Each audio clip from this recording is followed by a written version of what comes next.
देखिए, पार्टी का डेलीगेशन हम लोग जा रहे थे और हम तो 2 ही लोग थे यहाँ से, मैं और शाहनवाज साहब दोनों ट्रेन से जा रहे थे और ट्रेन से ही वापसी भी थी। 11:30 बजे पहुँचना था और 1:30 बजे हमारी वापसी भी थी। लेकिन ऐसा हालात हो गए, मुझे नहीं समझ में आता कि बिल्कुल एकदम हर चीज़ के ऊपर पाबंदी। आपने हमें रोक करके खड़ा कर दिया। क्यों खड़ा कर दिया भाई?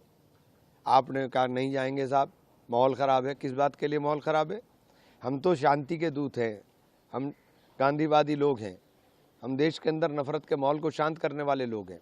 तो हमसे तो ये उम्मीद कोई नहीं कर सकता कि हम नफ़रत की बात करेंगे। हम तो मोहब्बत के प्रहरी हैं।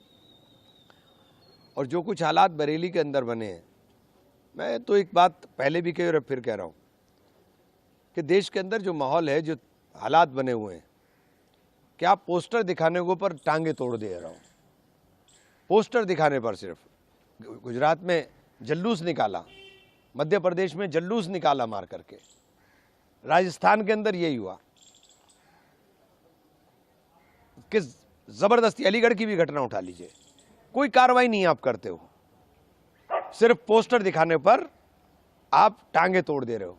लेकिन फतेहपुर के अंदर मस्जिद में, मज़ार में घुस करके तोड़फोड़ की जाती है, कब्रों को तहस नहस किया जाता है, पुलिस की बैरिकेडिंग तोड़ दी जाती है, पुलिस का डंडा नहीं उठता है।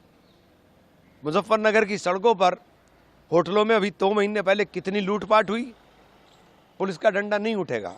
समझा बुझा के शांत कर दिया, समझा बुझा के। ये समझाना बुझाना उपद्रवियों के लिए कहाँ इस्तेमाल होता है ये आप भी समझ रहे हैं।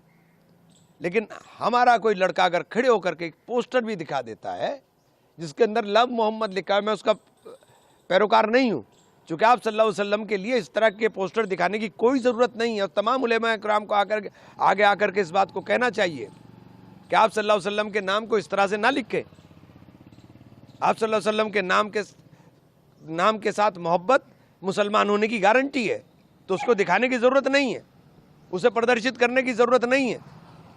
मौलाना सज्जाद नौमानी साहब का एक बयान आया है, मैं और तमाम उलेमा इकराम से कहना चाहता हूँ कि सबको आगे आकर के, ये नाजुक दौर चल रहा है मुल्क के अंदर, जिस दौर के अंदर हमारे ऊपर सबसे ज़्यादा निशाना है, और हमारे ऊपर निशाना साध करके ये तमाम तर नाकामियों को छिपाना चाहते हैं।